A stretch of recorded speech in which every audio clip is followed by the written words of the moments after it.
자, 이러한 반도체 N은 크게 우리가 주로 반도체로 만드는 건 주기율표상의 14족에 해당되는 I죠. 누굽니까 주로?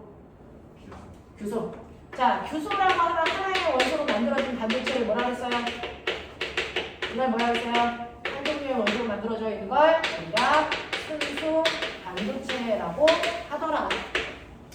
이 순수 반도체도 전류를 흐르지만 도체만큼 전류가 잘 흐르지는 못하죠. 그래서 전류가 잘 흐를 수 있게끔 전기 전도성을 향상시키고 싶어. 어떤 기능을 향상시키는 건 뭐하다래? 도핑하고 싶어? 그래서 나는 너무 순수하니까 순수하지 않게 다른 물질을 첨가해서 나는 뭐 만들 거야? 불순물 반도체를 만들 거야. 적시하자. 자, 그럼 불순물 반도체를 만드는데 아무렇게나 만들 수 있는 건 아니고요. 14족이 있던 자리에다가 13족을 도핑하거나 15족을 도핑해서 우리는 반도체를 만들어요. 그 중에서 13족을 도핑하는 순간 뭐가 생긴다? 그렇죠. 전자가 있었던 구멍이 생기는데 이걸 양의 구멍, 양봉이라고 하고 얘가 바로 전류를 잘 흐르게 도와주는 전하, 나르기의 역할을 하더라.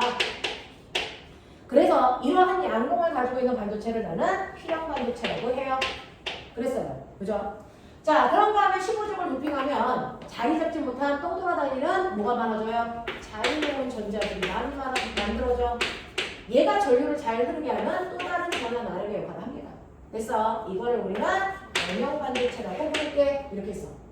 자, 이런 식으로 해서 P형과 N형 반도체를 만들면 그걸 따로따로 쓰는 게 아니고요. 한 덩어리 안에 P형과 N형을 같이 쓸 건데 이 한 덩어리 안에 반도체 몇 개 들어있어? 라고 하는 겁니다.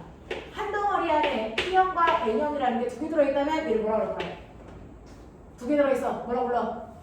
다리, 그래서 한 덩어리 안에 반도체가 3개가 한 세트야. 이거 뭐라 그럴래?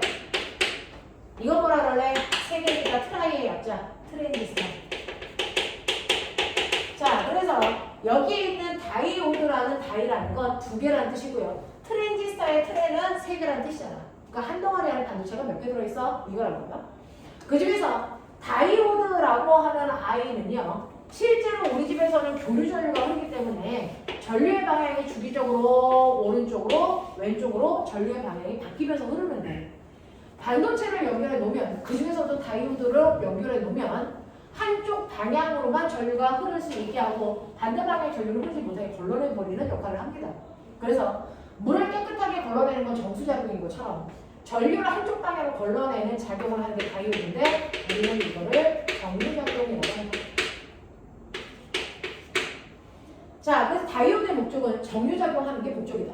됐습니까? 네, 그럼 트랜지스터의 목적은 뭔데요? 라고 하면 트랜지스터는 스피커 같이 그래서 소리를 크게 하는 것처럼 어떤 현상을 크게 나타나는 증폭작용 그 다음에 껐다 켰다 하는 스위칭 작용이라는 걸 하는데 이거는 물투에서 하려고 안 한 거죠. 근데 이런 게 있더라. 됐어? 라고 하는 거죠. 자, 이런 식으로 해서 여러분들은 주로 다이오드에 대한 설명을 했단 말이야. 여기에 대한 문제를 풀어오는 게 너네가 가지고 있는 159페이지부터였어요. 자, 159페이지에 1번부터 6번까지 질문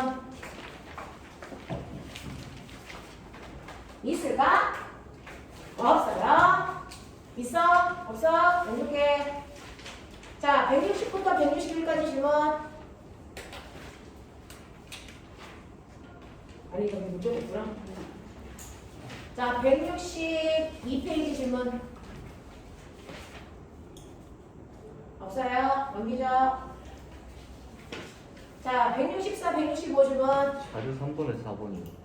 자료 3번에 4번이요. 네, 165페이지.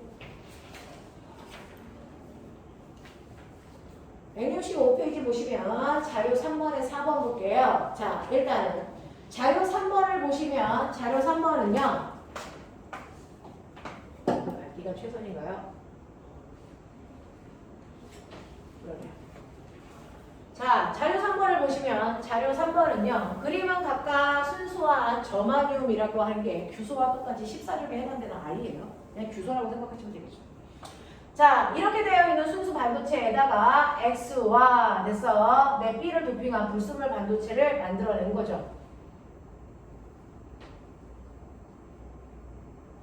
자, 그 중에서 여기에서는 한 종류의 원소로만 이렇게만 되어 있으니 여기서 보신 것처럼 X는 순수 반도체일 거고요. Y는 붕소 집어넣네요. 됐어? 붕소는 13족이니까 당연히 여기 보이는 것처럼 양봉이 생깁니다. 그래서 P형 반도체 만들었어요 라고 표현하는 거야. 됐어? 요거 가지고 여러분들이 가지고 있는 4번 문제 질문이래요. 자, 그 중에서 자, 붕소는 13족입니까? 라고 하는데 양봉 하나 생기는 거 보이죠? 그러니까 13족이어야 되는 게 맞고요. 두 번째, Y에는 자유전자가 없니? 라고 했는데 꼬맹아, 우리가 앞에서 P형 반도체와 N형 반도체를 비교하는 그림들은 선생님이 몇몇 개를 보여드린 적이 있어요. 그래서 P형 반도체와 N형 반도체를 비교할 때요. 예를 들면 168페이지처럼 168페이지에 14번 잠깐만 갔다 올까요? 자, 168페이지에 14번을 보시면 되죠? 여기에 있는 게 P형 반도체를 그린 거고 이게 N형 반도체를 그린 겁니다. 차이점은 뭐냐면 됐죠? 나중에 가면 뒤에 가서 다시 보여드리겠지만 자유전자의 위치들이에요. 자유전자의 위치가 아래쪽에 형성되어 있으면 P형이고요. 이게 약간 위쪽으로 형성되어 있으면 N형 반도체. 그래서 우리가 반도체라고 할 때 양봉이 생겨요 라고 한다고 해서 P형 반도체에는 양봉만 있다? 아니요. 얘를 양봉이 있어요 라고 하는 건 사실은 자유롭게 움직이는 기억나죠? 여기에 옆에 뭐 있었어요? 자유전자 있었잖아요. 그리고 빈자리인 양봉이 있었잖아요. 그죠? 그래서 P형 반도체는 여러분이 보시는 양봉도 가지고 있지만 그 옆에 뭐도 있어요? 자유전자도 있어. 그럼 선생님 이거 자유전자도 있고 양봉도 있으면 이거 왜 N형이라고 안 해요? 라고 하는 건 양적 관계예요. P형 반도체하고 N형 반도체는 둘 다 양봉을 가지고 있습니다.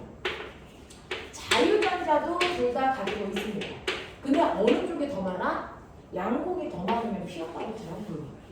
그래서 자유전자가 더 많으면 N형 반도체라고 부르는 거야. 양적 관계의 차이. 알겠어? 그래서 P형 반도체라고 해서 아예 자유전자가 없다? 이런 걸 말할 수 없습니다. 되겠죠? 자, 그 다음에 제자리로 돌아오시면 여러분들이 가지고 있는 3번은요. 자, Y에서 붕소가 전자를 이루면 음이온이 됩니까? 라고 하는데 꼬맹아, 실제로요. 여러분들이 도핑을 할 때 붕소는 어떤 상태로 도핑합니까? 규소라고 하는 중성인 원자에다가 붕소라고 하는 중성의 원자를 도핑을 했는데 얘가 가지고 있는 전자가 3개밖에 안 되니까 얘를 채워줘야 되는 자리 중에서 3자리밖에 못 채우고 한 자리는 빈 거죠. 얘는 중성인 상태로 그대로 온 거예요. 그래서 도핑을 해도 전체가 P형 반도체든 N형 반도체든 전체가 중성인 원자들끼리 도핑했기 때문에 중성 상태예요. 양봉이 있던 자유전자가 많던 상관없이 다 중성인 상태였단 말이야. 그랬다가 얘가 전자를 잃으면 됐어? 잃기 때문에 뭐가 돼? 플러스 양이온이 되는 거예요. 됐어? 전자를 잃으면 플러스 양이온이 되는 건 당연한 거죠. 자, 근데 붕소가 전자를 얻으면 음이온이 돼요. 그럼 어떻게 얻을 수가 있어요? 라고 하면 보면 여기 빈자리 보이죠? 이렇게 빈자리가 있는 상태가 붕소가 중성인 상태야. 근데 옆에 있던 저만큼의 전자가 이리로 건너와. 그러면 얘는 전자를 얻은 거죠. 그러면 순간 붕소는 뭐 되는 거야? 마이너스 음이온이 되는 거고, 옆에 있는 저만큼은 전자를 옆으로 잃었으니까 얘가 플러스가 되는 거죠. 그래서 그 안에서 풀마가 막 생기면서 움직이는 거야. 알겠어? 이런 식으로. 자, 그래서 붕소가 전자를 얻으면 음이온이 된다는 거 맞는 거고요. 4번. Y는 주로 양봉이 전하 나르기 역할을 합니다. 왜? P형 반도체니까. 자, 그 다음에 5번. Y는 붕소에 의해서 전도띠 바로 아래 새로운 에너지 준위가 생깁니까? 라고 했어요. 자, 전도띠 바로 아래 에너지 준위가 생겼던 그림 아까 보여드린 것 중에 있었죠. 여러분들이 보시는 것처럼 전도띠 바로 아래쪽에 에너지 준위가 생긴 거 뭐요? N형 반도체. 알겠습니까? 요겁니다. 되겠죠? 이거 틀린데요. 넘어갈게요. 166, 167에서 질문 없나요? 자, 68, 69 질문. 자, 그럼 넘어갈게요. 단어 기억하면 돼요. 72, 73. 10번이요. 10번. 자, 다른 사람들은 없어요. 71, 73에 10번 볼게요. 자, 그림은 순수 원자의 스펙트럼 중에서 라이먼 계열에서 파장이 가장 긴 것부터 차례로 3개를 썼어요 라고 하는 건데, 첫 번째 힌트는 라이먼 계열이죠. 라이먼 계열은요, 전자들이 윗껍질에 이렇게 있다가 처음에 위치가 어디든 상관없이 됐어? 이렇게 있다가 그 아이가 전자 껍질 중에서 첫 번째 껍질로 전자가 전이해서 내려오면 이때 자외선을 방출하는데 이걸 우리는 라이먼 계열이라고 해. 라고 했던 거 기억나죠? 그래서 라이먼 계열이라는 건 전자가 첫 번째 껍질로 내려온다는 얘기야. 자, 근데 두 번째, 라이먼 계열이라고 했기 때문에 첫 번째 껍질로 내려오는 거구나 확인했고요. 두 번째 존재는 뭐냐면 파장이 가장 긴 이 단어가 나오네요. 자, 파장이 길다는 얘기는 에너지가 뭐 하다는 얘기가? 에너지가 크다 작다? 작다. 이 얘기예요. 파장과 에너지는 반비례니까. 그러면 이 중에서요. 여러분이 보시는 1번, 2번, 3번, 4번 중에서 우리는 눈으로 보이는 화살표의 길이가 에너지거든요. 그죠? 화살표의 길이가 에너지이기 때문에 가장 에너지가 작은 애가 파장이 제일 길어요. 그러니 가장 이 1번에 해당되는 두 번째 껍질에서 첫 번째 껍질로 내려올 때가 에너지가 제일 작고 파장이 제일 길어요. 되겠죠? 그래서 이 첫 번째 얘가 가장 파장이 길어서 두 번째 껍질로 첫 번째 껍질로 내려오는 거고요. 얘는 그 다음이니까 세 번째에서 첫 번째로, 얘는 그 다음이니까 네 번째에서 첫 번째로 내려오는 그런 아이들의 파장을 표시했다라는 얘기예요. 그죠? 그래서 여기에 있는 그림으로 보여드리면 요 아이를 A로 봐라, 요걸 B로 봐라, 요걸 C로 봐라, 이런 얘기야.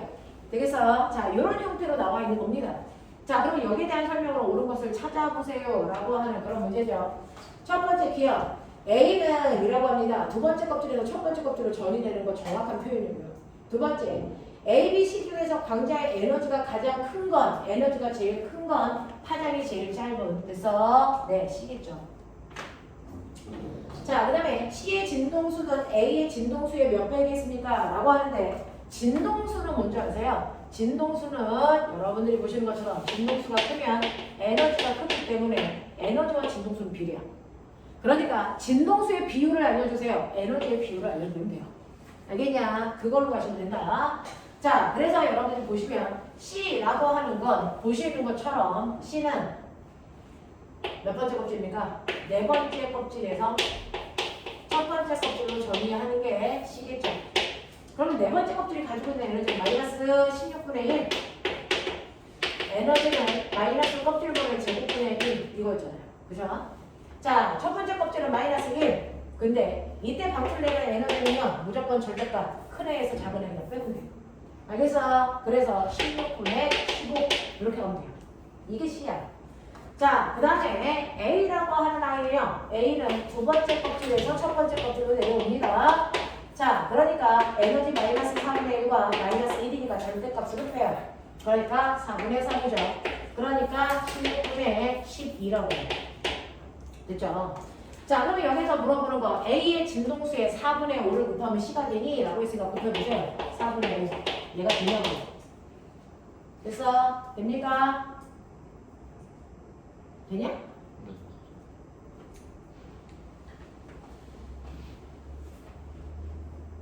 그럼 그죠? 네. 자, 곱해보시면 요거는 이렇게 날아가는 거니까 곱해보시면 되는 거 맞죠? 자, 그래서 4분의 5배요 라고 하는 것도 맞다 라고 보시면 되겠네요. 자, 그 다음에 74, 75에서 질문.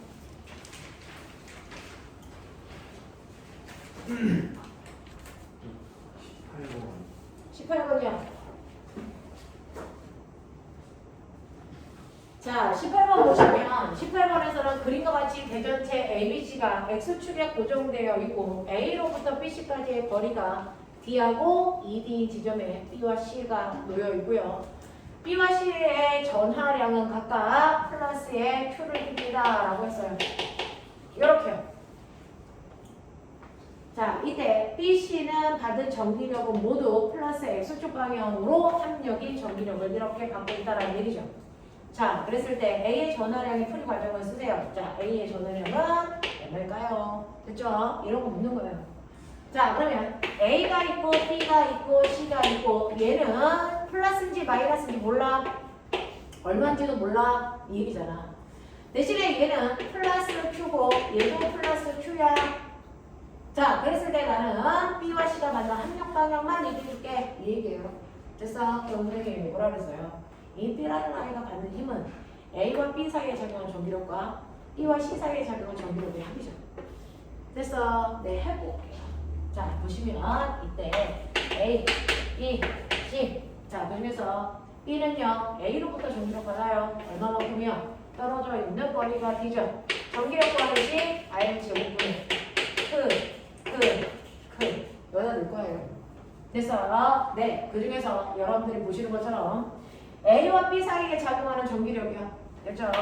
A와 B 사이에 작용하는 전기력이 떨어져 있는 거리가 D니까 D의 제곱분의 플러스상수에다가 A의 전하량은 모르니까 Q1이라고 할게요. B의 전하량은 플러스 그냥 Q고요. 됐죠? 이렇게 구분하면 요만큼의 작용할 거고, 그 다음에 두 번째는 B와 C 사이에 작용하는 전기력이요. 떨어져 있는 거리 똑같이 D의 제곱분의 K, Q라서 Q의 제곱을 쓸 건데 둘 다 뿔뿔이니까 얘는 밀어내는 방향이겠죠. 됐죠? 그래서 C는 밀어내는 방향인데 얘가 결국은 합력이 오른쪽 방향이려면 아하, 얘는 오른쪽으로 A가 B를 밀어야 되는구나. 그러니까 A도 밀어야 되니까 플러스 방향이에요. 알겠습니까? 하시겠습니까? 네, 이렇게 되고요. 그랬을 때 합력은 A가 B를 미는 힘이 더 커야 되니까 요 힘이 더 커야 된다. 그래서 네, 그래서 보시면 첫 번째 B에 작용하는 전기력은 D의 제곱분의 KQ1, Q에서 네, KQ2를 뺀 값이랑 같다라는 거죠. 그래서 이걸 빼면 되는데 그랬을 때 됐죠? 이 값이 네, 그냥 F라고 하는 힘이 나와줘야 돼요. 자, 요것만 하면 풀 수 없으니까 두 번째 C도 볼게요. 자, C를 보면 C도요. A로부터 전기력을 받고 B로부터 전기력을 받는데 A가 플러스인 거 B를 통해서 알아냈어요. 그럼 잘 봐. 얘가 플러스를 띄니까 A가 C도 플러스니까 밀어 오른쪽으로 힘 받아. 그죠? A가 미는 힘. 그 다음에 B도 플러스니까 얘도 밀어. 그래서 B가 미는 힘. 그렇다면 얘는 이 둘을 더한 만큼이 전기력. 알겠어? 이렇게 한다고요. 자, 그랬을 때 보시면 여기에서 A가 C를 미는 힘을 구할 때는요. 떨어져 있는 거리가 2D니까 네, 4D의 제곱분의 K, Q1, Q 요거죠. B와 작용하는 힘은 D의 제곱분의 K, Q제곱이고요. 이 둘을 더한 만큼이 C가 받는 힘이야. 그래서 더하려고 이렇게 해보시면 왜냐? 4D 제곱분의 K, Q1, Q 더하기 4K, Q2 요거예요. 근데 신기한 게 어떤지 아세요? 요거 뺀 값이랑 요거 더한 값이랑 이 크기가 똑같은 F라는 힘을 가진대요. 납득하겠어요? 네, 이런 얘기잖아요. 그래서 이거 같대요. 그러면 이거 이렇게 분분해서 갖다가 놓으시면 얘네들은 없어지죠. 됐죠? 네, K도 다 띄고요. Q도 P고요. 뭐 이렇게 해볼게요. 불법 아니죠? 자, 그러면 어떤 일이 발생하니? 4Q1 마이너스 4Q는 Q1 더하기 4Q 라는 얘기죠. 그러면 3Q1 얼마? 8Q. 그러면 Q1은 얼마? 3분의 8Q. 그래서 이런 식으로 되는 가능해요. 여기니 이런 식으로 유도해서 보시면 돼요. 천천히 차분차분 가셔야 돼요. 그죠? 이런 식으로 문제 풀어가 될 수 있고요.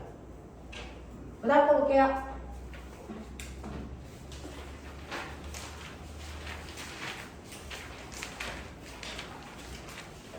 자, 그 다음에 보시면 아리랑 자, 물질의 자성 보시면 194페이지 왔어요.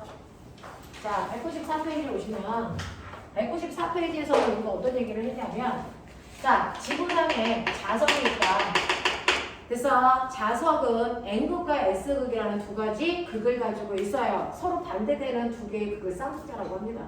자, 두 개의 극을 띄고 있고 그 사이에 서로 작용하는 힘이 있어. 그 힘을 우리가 작용이라고 해요.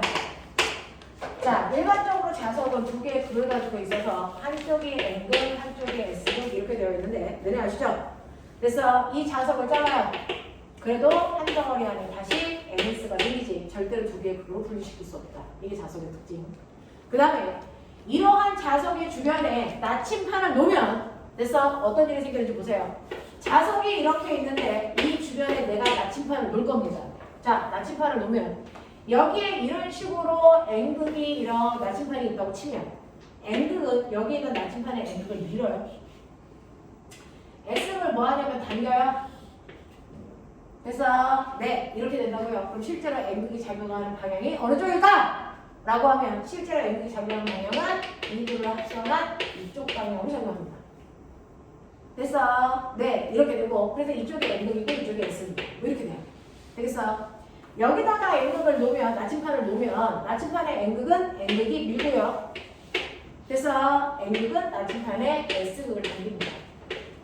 뭐 이런 식이 되잖아요. 자, 그랬을 때 저 궁금한 게 있는 첫 번째. 그러면 자석에 힘이 미치는 공간이 이만큼이 자기장이에요.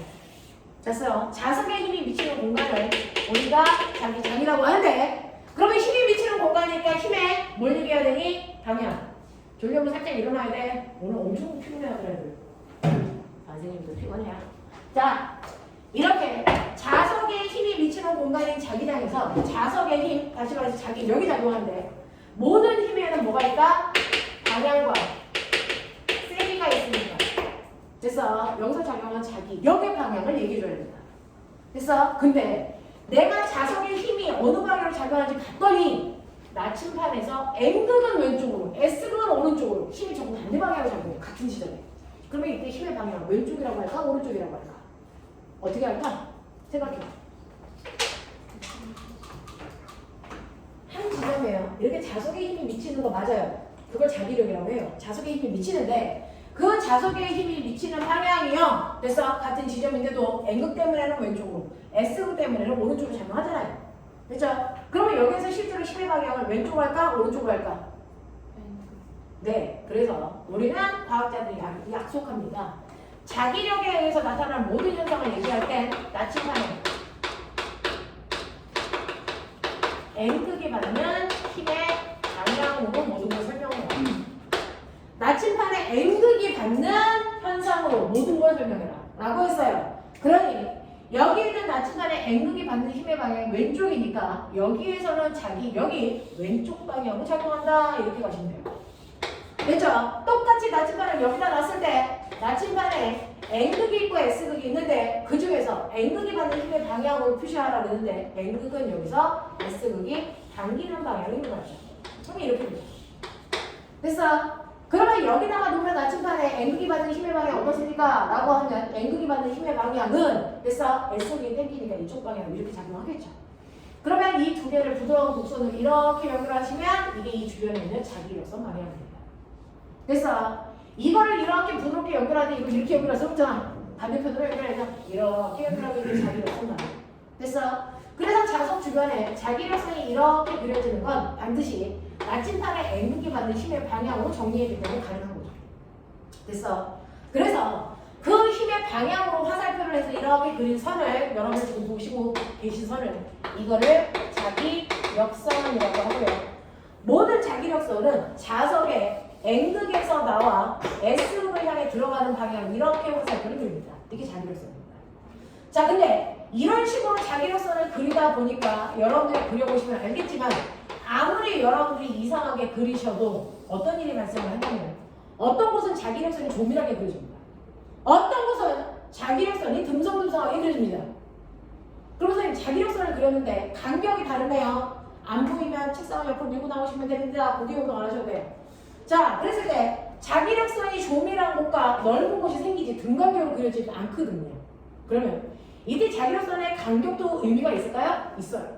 이때 자기력선의 간격이 조밀할수록 이 부분은 다른 곳에 비해서 자석의 세기가 가장 센 곳이야 라고 하는 겁니다. 자기력선의 간격이 넓을수록 자석의 세기는 약해요 라는 거예요. 그래서 자기력선이라고 하는 건 얘가 가리키는 화살표의 방향으로 그래서 자기력 방향도 알 수 있지만 자기력선의 간격을 통해서 우리는 세기를 짐작할 수 있다. 간격이 좁은 곳이 센 곳이다. 알겠습니까? 이렇게 해결하시면 됩니다. 이렇게 해결하시면 된다. 자, 이게 바로 자석이 가지고 있는 속성이다. 그래서 근데 이러한 자석이 이런 속성을 가지는 기본적인 원인은 뭐야? 이 또한 바로 원자 속에 그 힌트가 있었어요. 원자핵이 있고요. 원자핵 바깥쪽에 여러 개의 전자들이 절대 가만히 있지 않습니다. 그죠? 가만히 있으면 원자핵으로 끌려가서 먹기 때문에 전자들은 대단히 빠른 속도로 뱅글뱅글 돌고 있죠. 그죠? 이렇게. 실제로 원자 속에 있는 전자에 뭐가 일어납니까? 운동이 일어나는데 이 전자의 운동은 저도 나오죠. 원자핵 주변을 크게 한 바퀴 도는 공전의 운동도 하고요. 지구처럼 나 혼자 한 바퀴 도는 자전의 운동도 합니다. 하지만 공전과 자전이라는 단어는 못 쓰니까 공전에 해당되는 운동을 우리는 전자의 궤도 운동이라고 하고요. 자전에 해당되는 운동을 우리는 전자의 스핀 운동이라고 합니다. 그래서 이러한 운동을 하게 되면 오늘 이따가 배울 거고 중학교 2학년 때 배웠지만 전자가 움직이면 전류가 흐르는 거고 전류가 흐르는 주변에서는 반드시 주변에 자기장이 생기니까 이렇게 전자가 움직이면 하나하나마다 자기만의 플러스 N극과 S극이라는 자기장을 만들 수밖에 없다. 그렇죠? 이렇게 전자들이 움직이기 때문에 각각의 전자마다 자기 방향으로의 NS를 가지면서 돌게 되는 거예요. 그래서 이렇게 나트륨 같은 경우에는 하나의 원자의 전자가 11개가 있잖아요. 그러면 11개가 만든 N극과 S극 방향의 합성된 방향으로 하나의 원자마다 NS극이 결정됩니다. 하나의 원자마다 NS극을 갖게 됩니다. 이거를 우리 멋진 말로 원자 자성이 있다 이렇게 표현한다는 거죠. 그 원자 자성에 있는 원자로 되어 있는 어떤 물질이 있는데 그래서 자석이 아닌 이상은 얘네들의 원자 자성이 있더라도 방향이 불규칙해서 자성이 드러나지 않고 있다는 거죠. 근데 외부에다가 내가 이런 식으로 자석을 갖다 대면 얘는 외부 자기장의 영향을 받을 수밖에 없어요. 자, 자기장 방향은 아까 말씀드렸어요. N극에서 S극을 향하는 방향이요. 그렇죠?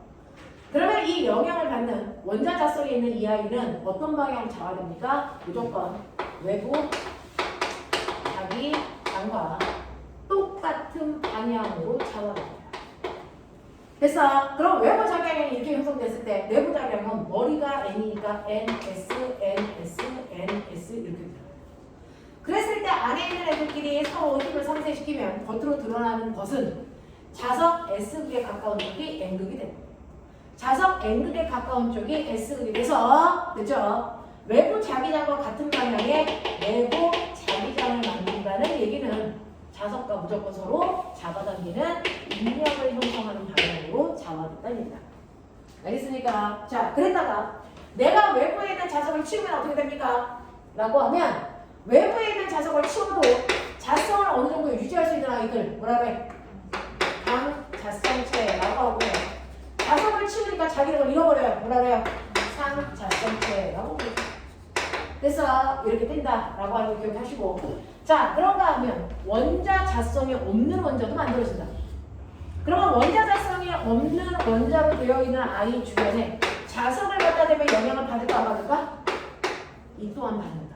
원자 자성이 없어도 외부 자기장이 있으면 영향을 받는다. 외부 자기장이 N극에서 S극 방향으로 외부 자기장이 형성됐을 때 원자 자성이 없는 애는 무조건 내부 자기장은 반대 방향으로 생긴다. 그렇다는 얘기는 뭐니? N극 옆에 N극이 S극 옆에 S극이 생겨서 그래서 원자 자성이 없는 애는 자석과 서로 밀어내는 방향으로 자기력이 생긴다. 그거를 우리가 청력이라고 합니다. 청력이 생기는 방향으로 잡아냅니다. 이거를 우리가 뭐라고 하냐면 반자성체라고 하고요. 이 반자성체를 이용해서 물체를 띄우는 자기부상 열차 같은 거 만들 건데 그래서 이 반자성체가 가장 극단적으로 잘 나오게 하려면 차갑게 해야 되니 뜨겁게 해야 되니?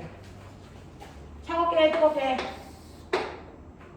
온도가 뭐 할수록 낮을수록 물질이 가지고 있는 저항의 크기가 처음에는 저항의 크기가 큰 저연체였다가 온도를 낮추면 갑자기 저항이 0이 돼서 반자성이 강하게 드러나는 온도가 나타나죠. 그때 이 온도를 우리가 뭐라고 합니까? 저항을 0 만드는 온도를 임계온도. 그 임계온도보다 온도를 낮추면 저항값이 0인 초전도체가 만들어지는데 그 초전도체가 자석과 서로 밀어내는 방향의 성질을 갖는 반자성체로 만들어져요. 그래서 물체를 띄울 수 있다는 거죠. 알겠습니까? 이거 설명하는 사람이 마이스너라는 사람입니다. 자, 그래서 그런 것들을 여러분이 해가지고 오셨으니 질문 받죠? 자, 96, 97. 196, 197. 10번이랑 11번. 어? 196, 197. 자, 여기는 없어. 넘길게요. 198, 199. 10번, 11번. 10번, 11번. 8번, 8번, 10번, 11번. 7번. 7번, 이런 씨. 7번, 8번, 10번, 11번. 자, 여기가 왜 너네들 전멸시켰을까? 볼게요.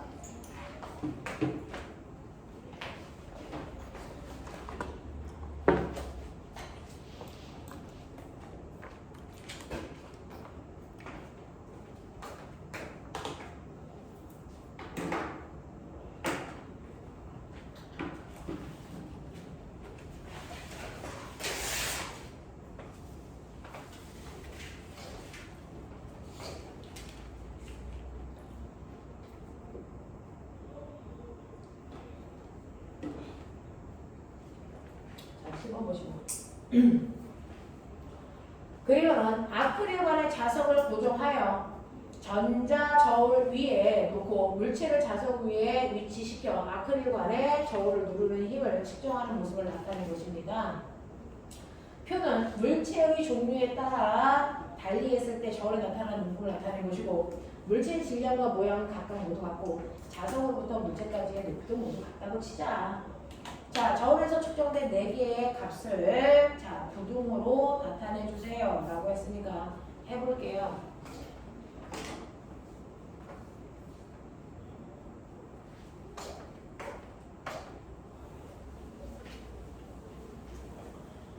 자, 여러분들이 보시는 것처럼 7번 문제는 이렇습니다. 7번 문제는 아크릴판 위에 자석을 올려놓습니다. 그리고 고정시켜 놓는데 여기에 이 물체가 저울 위에 놓고 물체를 자석 위에 위치해서 아크릴관의 저울을 누르는 힘을 측정한 것입니다. 자, 여기에서요. 요 물체가요. 됐어? 없으면, 얘가 없으면 어떤 일이 일어나요? 그냥 여기에는 얘네들만큼의 무게가 나오겠죠. 되겠죠? 자, 그래서 이렇게 자석 위에 있는 아크릴판과 자석만의 무게가 W야 이거예요. 그리고 나서 여기다가 이 위에 이제 물체를 올려놓는데 어떤 일이 발생하냐면 여기 이렇게 자석이 있고 아크릴관이 이렇게 있고 거기에 여기에 자석이 이렇게 올라가 있는 건데 자, 요것만의 무게는 W였는데 이제 그 위에 내가 어떤 물체를 놓게 어떤 물체를 놓을 거냐면 첫 번째 여기에다가 감자성체를 놓는다고 치자. 감자성체는 자석과 서로 당기는 방향의 인력이라고 합니다. 그러니까 감자성체를 올리는 순간 여기가 S극이 되고 N극이 되면서 여기 있는 자석을 들어 올리죠. 맞니? 그러면 이 자석이 저울을 누르는 힘이 세졌을까 약해졌을까? 약해집니다. 무슨 말인지 알죠? 그래서 자석에 여기 저울의 눈금이 작아집니다. 그래서 예를 들어 이 무게 원래 위에 아무것도 없을 때 물체만 그 여기에 있는 통 전체의 무게를 내가 100g이라고 잡는다면 이해돼요? 강자성체를 올려놓으면 이 100g이라고 하는 무게 중에서 일부를 얘가 들어 올리기 때문에 여러분들이 머리를 잡아당기면 땅바닥을 누르는 힘이 작아지거든요. 됐어? 그래서 저울의 눈금이 약해집니다. 그래서 저는 이거를 90g이라고 할게요. 됐어? 이게 W1의 무게입니다. 이해하세요? 이런 거예요. 자, 그리고 나서 W2는 상자성체로 바꾸는데 강자성이 아니고 상자성체라도 인력입니다. 줍니다. 근데 강자성체와 상자성체의 차이점은 뭐냐면 됐어? 강자성체와 상자성체는 자기력이 생겼을 때 세기의 차이야. 강자성체는요 센 자기력이 생기기 때문에 세게 당겨요. 알겠어? 근데 상자성체는 이 힘의 세기가 약합니다. 그래서 당기길 때까지 당기는데 살짝만 당겨. 알겠습니까? 그래서 이때 무게는 얼마냐면 조금만 당기니까 무게가 100에서 살짝만 줄어 98이야. 이런 느낌. 이해되겠니? 이런 느낌이고요. 그 다음에 여기다가 반자성체를 넣으면 어떻게 되냐면 반자성체는 자석과 서로 누르는 힘이 서로 밀어내는 힘이 작용하잖아요. 그래서 N극이면 여기에 N극이 생기고 S극이에요. 그러면 물체가 자석을 밀면 얘도 자석에 의해서 밀리는 방향으로 힘을 받겠죠. 그러면 결국은 얘 무게보다 누르는 힘이 첨가되니까 이 눈금은 훨씬 더 커져요. 됐어? 그래서 W3의 반자성에 의한 무게는 103g 이렇게.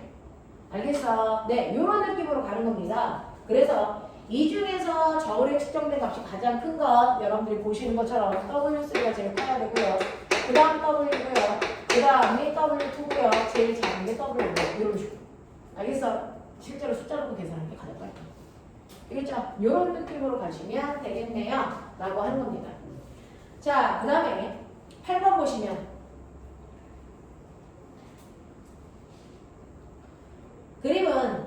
그림가는 물체 P가 외부 자기장에 놓였을 때 P 내부의 원자 자성이 자기화되는 모습을 나타낸 것이고 그림가는 P를 수레에 고정시킨 후에 전지와 스위치 S가 연결된 솔레로이드의 오른쪽에 가까이 한 모습입니다. 되게 뭐 복잡할 거예요. 그때 보면 불고 봐. 여기요. 자석의 N극이죠. 됐죠? 그럼 여기 무슨 그림이니? 가야장 가까운 쪽에? 뭐 생겼어? N 생겼죠. 맞아요. 그럼 자석과 물체가 서로 뭐하는 힘이 생기니? 밀어내는 힘이 생겼죠. 그러니까 얘가 누굽니까? 반자성. 되겠냐? 그래서 일단은 첫 번째 가그림을 통해서 P라는 물체가 반자성체라는 걸 확인한다. 알겠어? 그리고 이제 두 번째 그림으로 간다. 그러면 그 반자성체인 P를 여기다 실었다? 경고면 생각이라는 거야. 이거를 돼서 얘를 스위치를 여기다 걸던 상관없이 그냥 전류가 흐를 거 아니야? 전류가 흐르면 됐어. 전류 주변에 자기장이 생기니까 여기가 NS든 SN이든 생길 거 아니야? 그래 맞자. 얘는 반자성. 언제나 뭐해? 자석에 의해서 밀리는 힘을 받아. 그래서 언제나 밀려가. 무슨 극이 생기든 상관없어. N극이 생기면 여기에 N극이 생겨서 밀릴 거고 S극이 생기면 S극이 생겨서 밀릴 거야. 무슨 말인지 알겠어? 반자성체니까 그래. 되겠죠? 되겠죠? 이런 얘기야. 이런 얘기야. 그래서 여러분들이 보시면 이렇게 반자성체의 물체를 놨기 때문에 항상 옆에 있는 자석으로부터 밀리는 힘을 받아서 P라는 물체는 오른쪽으로 밀려갈 거다라는 얘기거든요. 자, 그러면 여기에 대한 설명을 맞는 걸 찾아볼 건데 기억, 스위치를 A를 연결하면 P의 왼쪽은 이제 그걸 물어봤으니까 어쩔 수 없이 해야 돼요. A 이렇게 연결을 해요. 그러면 플러스 쪽에서 전류가 나와서 이렇게 가서 안으로 들어가서 여기서 올라가는 방향으로 전류가 이렇게 흐르죠. 되겠어? 자, 그럼 올라가는 쪽으로 내 손가락 감으시면 엄지손가락이 N극 방향이잖아요. 그렇죠? 그래서 여기가 N극이고 S극이 이 모습이 스위치 A를 감았을 때 모양이에요. 그러면 스위치 B로 닫으면 거꾸로 SN이 되겠죠. 되겠어? 요런 거. 자, 그래서 스위치를 A에 연결하면 P의 무슨 쪽은요? 왼쪽은 여기가 S니까 똑같이 S 생기죠. 그래야 청력이죠. 되겠습니까? 네, S으로 잡아내고요. 그 다음에 스위치를 A에 연결하면 P는 오른쪽으로 자기력을 받습니다. 밀리는 쪽으로 자기력을 받아요. 맞죠? 그 다음에 스위치를 B에 연결하면 B는 왼쪽으로 자기력을 받습니까? 아니요. 얘가 무슨 공을 뜨든지 상관없이 항상 얘는 밀리는 청력만 받는다. 그래서 항상 힘은 왼쪽일 수 없다. 오른쪽으로만 힘을 받는다. 이런 얘기. 자, 그러면 졸려면 살짝 일어나야 돼.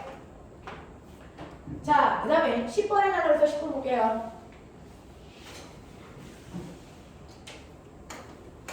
자, 그러니까는 액체 질소인데요. 질소는 원래 기체 상태로 존재합니다. 근데 그게 액체가 되려면 엄청나게 온도를 낮춰야 되겠죠. 몇 도까지 온도를 낮추면 질소가 액체 상태로 존재합니까? 영하 대략 200도. 알겠어? 영하 193도니까 영하 200도 이렇게 생각하시면 되겠죠. 그래서 액체 산소네요. 액체 상태는 영하 183도. 그러니까 그냥 대략 영하 200도. 알겠어? 네, 이 정도의 온도를 가지고 왔다. 이렇게 합니다. 자, 그래서 액체 산소에 자석에 끌리는 모습을 나는 자기장 속에서 물방울이 떠있는 모습을 나타낸 것입니다. 자, 다는 고철의 전자석 거중기에 붙여있는 모습을 나타낸 것입니다. 뭐 이런 거예요. 자, 그러면 액체 산소가 자석에 끌리는 모습을 액체 산소가 자석에 끌려가는 물질을 나타내는 거예요. 그러면 얘는 뭐예요? 끌려가니까 뭐가 있어요? 반자성을 가지고 가거나 산자성을 가지고 가는 인력이 생기는 방향으로 자화됐구나 라고 얘기하는 거고요. 그 다음에 자석 위에 어떤 물질을 넣었더니 떠있대요. 그 물질은 반자성 체입니다. 되겠습니까? 그 다음에 얘는 뭐예요? 전자석 만든 거죠.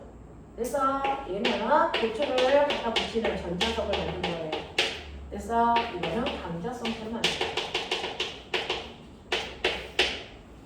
되겠니? 요런 거 그러면 얘는 강자성, 단자성, 얘는 상자성 뭐 이런 거 보시면 되겠죠. 나눠서 자 그러면 이렇게 되어 있습니다. 여기다가 설명으로 옳은 걸 찾아보세요 라고 했는데 여러분들이 보시는 기억 액체산소는 적어도 반자성일 수가 없다. 왜? 끌려갔으니까. 밀린 게 아니니까. 자, 그 다음에 두 번째. 솔레로이드 내부에 물을 넣으면 자기장이 더 세집니까? 라고 했습니다. 솔레로이드 내부에 물을 넣으면 그랬어요. 그냥 솔레로이드 내부에요. 이렇게 자기장을 만들었어. 자, 근데 여기다가 물을 가득 채워. 어떤 일이 발생할까? 물이. 그래서 지금 현재 자기력을 세게 할까? 약하게 할까? 어떨 것 같아요? 약하게 합니다. 왜요? 물은 무조건 자석과 반대 방향으로 반자성을 띱니다. 자석과 서로 밀어내는 방향으로 힘이 작용하니까 자기력을 약화시킵니다. 됐죠? 그래서 물이라고 하는 아이가 반자성을 띠고 있다는 걸 여러분들이 알려드렸잖아요. 그러니까 반자성을 띠고 있는 물체를 자석 속에 넣으면 자석의 세기를 약하게 할 거다라고 하는 걸 미루어 짐작하는 얘기입니다. 자, 그 다음에 고철은 강자성체를 이용해서 만들어야 더 자기력이 세지겠죠. 이런 얘기. 이런 얘기. 되겠습니까? 네. 그 다음에 11번 보시면 마지막. 자, 그림은 하드디스크 플레이의 정보를 기록하는 원리를 나타낸 것입니다. 여기에 대한 설명을 맞는 걸 찾아보세요. 라고 했는데 자, 이제 하드디스크 쓰는 컴퓨터들도 많이 없어지고 있어요. 요즘에는 SSD 뭐 이거 사용하니까. 자, 그러면 이러한 하드디스크는 어떤 원리를 이용한 거냐면 꼬맹아 봐봐. 하드디스크가요 강자성체다. 하드디스크 맨에 코팅된 게 강자성체다. 근데 내가 정보를 입력해서 저장을 누르는 순간 하드디스크에 이렇게 강자성 여기에 이렇게 전선이 담겨 있는 금속이 내려오면 이 전류가 어느 방향으로 흘리냐에 따라서 얘가 N이 되거나 또는 S가 돼. 맞아? 그게 여기에 가까이 가져가면 N극이 가까이 왔을 때 S가 만들어질 거예요. 강자성체. 그죠? S가 내려오면 N이 만들어질 거예요. 그래서 얘가 네가 입력한 정보대로 쭉 지나가면서 NS가 막 바뀌어요. 이침에. 그러면 그거에 따라서 반대로 SN, N, S, S 뭐 이런 식으로 적혀요. 그래서 이게 바로 뭐냐면 컴퓨터에서 그래서 S는 1, N은 0 그래서 이런 식으로 컴퓨터 언어로 환산해 줍니다. 그게 정보 입력이에요. 그래서 이런 식으로 해서 강자성체를 이용해서 하드디스크가 만들어집니다.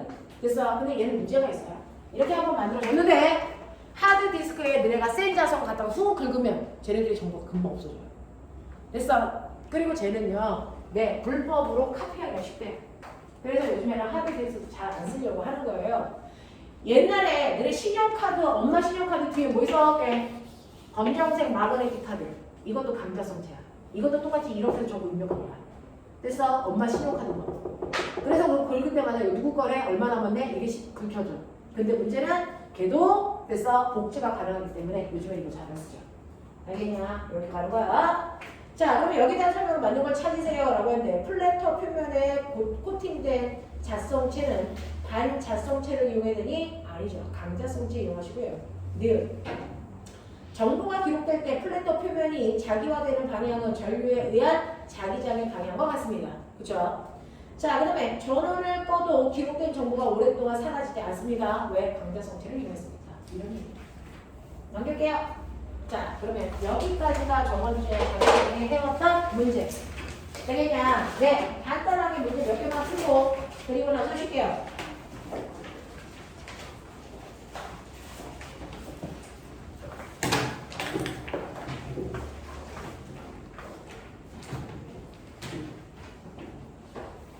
앞에 거는 시험을 못 봐가지고.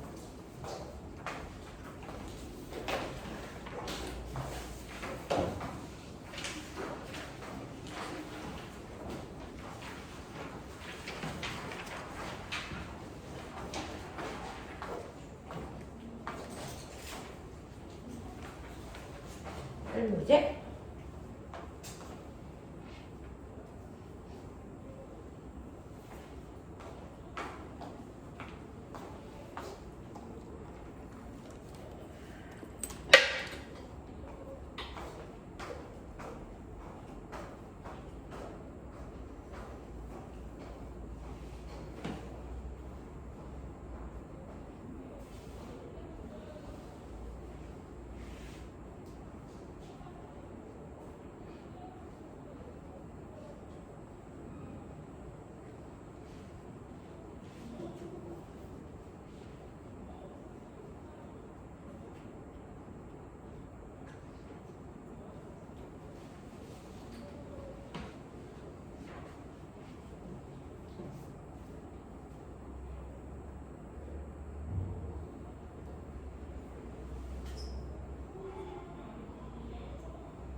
다 풀었어? 읽자마자.